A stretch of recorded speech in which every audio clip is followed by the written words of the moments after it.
नमस्कार दोस्तों, QQ news पर आपका स्वागत है। दोस्तों तो आज मैं फिर से एक रोचक खबर लेके आया हूँ, वो भी वर्ल्ड अफेयर से रिलेटेड। तो चलिए इस खबर को जान लेते हैं। तो दोस्तों ये खबर जो है वो रूस यूक्रेन युद्ध से भी रिलेटेड है और तेल के मार्केट से भी रिलेटेड है, ठीक है ना।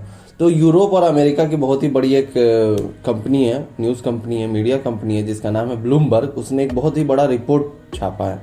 उस रिपोर्ट में क्या बताया गया है कि India is the king maker for the Russia, मतलब रसिया के लिए इंडिया जो है किंग मेकर साबित हुआ है। क्यों?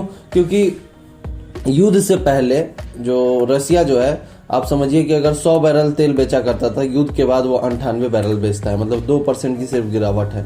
नहीं तो सारा का सारा सामान तो युद्ध के बाद भी रसिया जो है बेच ही रहा है। मतलब उसका तेल और गैस का जो बिक्री है वो बढ़ा ही हुआ है, मतलब कि वो घटा नहीं है, मतलब कि उसको कोई लॉस नहीं हुआ है इस युद्ध से, और उल्टा उसको ज़्यादा से ज़्यादा प्रॉफिट ही हुआ है। तो इसके बारे में थोड़ा सा और डिस्कस करेंगे। बाकी मैंने रेफरेंस के लिए न्यूज़ आर्टिकल का स्क्रीनशॉट डाल दिया है, आप उसको देख सकते हैं स्क्रीन पे। चलिए अब इस रिपोर्ट के बारे में जान लेते हैं कि हुआ क्या है एक्चुअल में डिटेल में। तो दोस्तों इंडिया के बारे में आपको पता है कि इंडिया के पास बहुत सारी रिफाइनरी है। तो वो क्या कर रहा है, रशियन ऑयल को जो है ले रहा है, वहाँ से इंपोर्ट करवा रहा है, फिर उसको रिफाइन कर रहा है, फिर उसके बाद उसे यूरोप और अमेरिकन कंट्रीज को वीजीओ मतलब वैक्यूम गैस ऑयल के नाम पे बेच रहा है, राइट।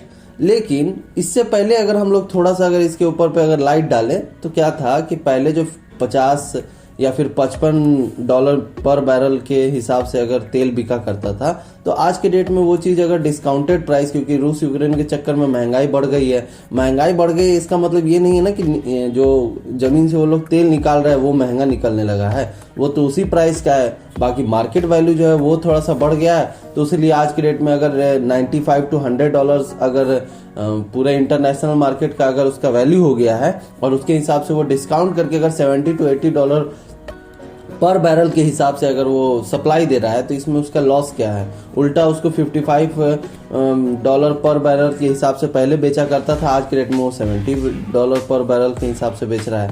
तो फायदा तो रूस का ही है और रूस की इकोनॉमी का ही है।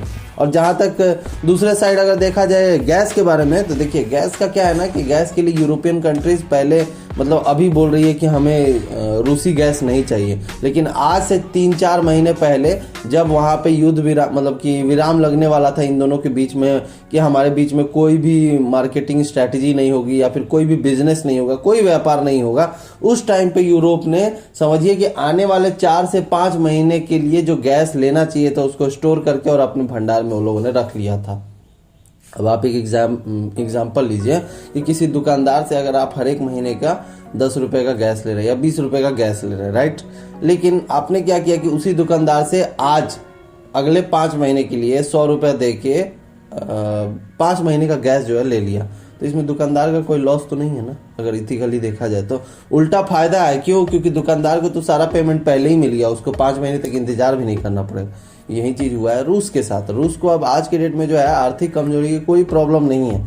आज के डेट में सिर्फ उसको वही चीज का प्रॉब्लम है कि उसको वर्ल्ड लेवल पे या फिर यूनाइटेड नेशन लेवल पे जो उसको सपोर्ट नहीं मिल पा रहा है। लेकिन अगर देखा जाए इकोनॉमी के साइड से तो उसको भारत से भी बहुत अच्छी सपोर्ट मिल रही है और तेल के मार्केट से भी बहुत अच्छी सपोर्ट मिल रही है।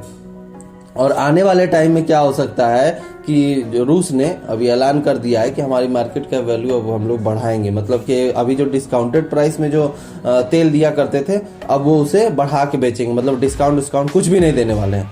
अब आपका ये भी लग रहा होगा कि इससे भी उसका लॉस होगा, तो नहीं, ऐसा नहीं है। क्यों? क्योंकि लोगों को अब आदत पड़ गई है तेलों की। अब वो अगर डिस्काउंट प्राइस में नहीं देगा तो लोग जाएंगे तो जाएंगे कहाँ? इतनी बड़ी मार्केट में वो ऑब्वियस सी बात है कि वो सारे तेलों को बेचेगा ही बेचेगा। हाँ, हो सकता है 5 से 10% का उनको लॉस होगा, इससे ज़्यादा कोई भी चीज़ कुछ भी नहीं होने वाला है।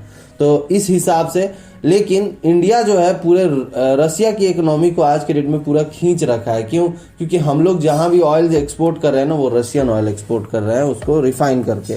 तो इससे क्या हो रहा है, इनडायरेक्टली रसिया का भी फायदा हो रहा है और इंडिया का तो फायदा हो ही रहा है। तो दोस्तों इस वीडियो में बस इतना ही। ये एनालिसिस आपको कैसा लगा कमेंट करके जरूर बताएं। बाकी ऐसे ही करंट अफेयर, वर्ल्ड अफेयर और डिफेंस के न्यूज से अपडेटेड रहने के लिए हमारे चैनल को जरूर सब्सक्राइब करें। धन्यवाद।